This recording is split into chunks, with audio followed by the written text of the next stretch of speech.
Last night, I woke to the incessant barking of our dog Lucy. Instinctively, my hand fell to my wife's side of the bed, and I swore I could still feel the warmth left by her. Lucy rattled another series of barks. They were the playful type, and I knew my son had sleepwalked again. I strained my eyes and looked out the window, and there he was, crossing the backyard aimlessly. This was the 5th night in a row he had done that, so I knew I only had about a minute before he reached the edge of the forest. I was so tired that I nearly fell back asleep, but my body jerked. I was on my feet and was out the back door as quick as my sleepy legs would take me. Thankfully, he didn't wake when I scooped him up and hurried back to his bedroom. "Dad?" The word fell out of his mouth. He was far more asleep than awake. "Mommy, outside." He struggled through a deep yawn. "Go back to sleep, buddy," I interrupted with a whisper and tucked another blanket around him. He was out before I finished. I sighed when the rays of the morning sun infiltrated the kitchen.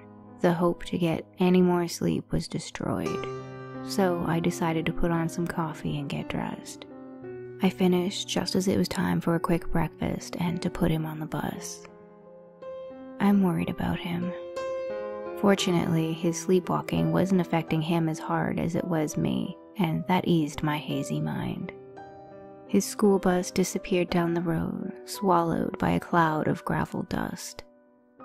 When it was out of sight, I downed my coffee and steeled my focus to the forest at the far edge of our backyard.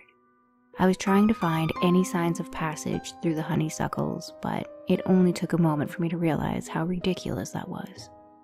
I tightened my bootlaces and went to work. Hard labor really makes the time pass, and before I knew it, I heard the familiar rumble of the bus bringing my son home.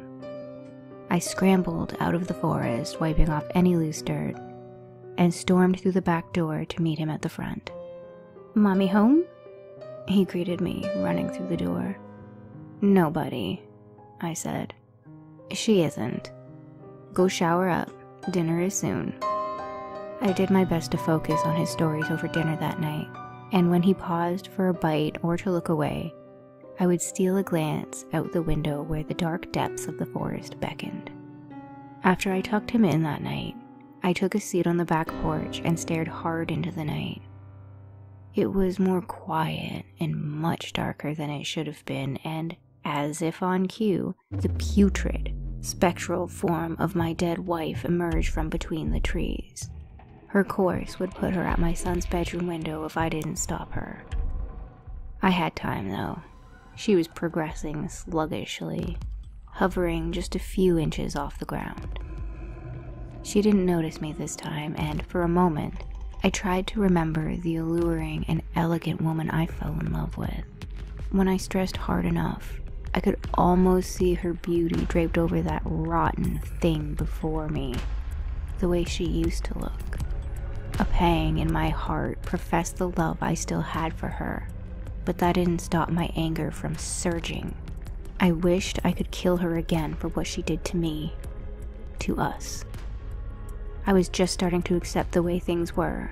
Her haunting visitations were my punishment, and I could live with that.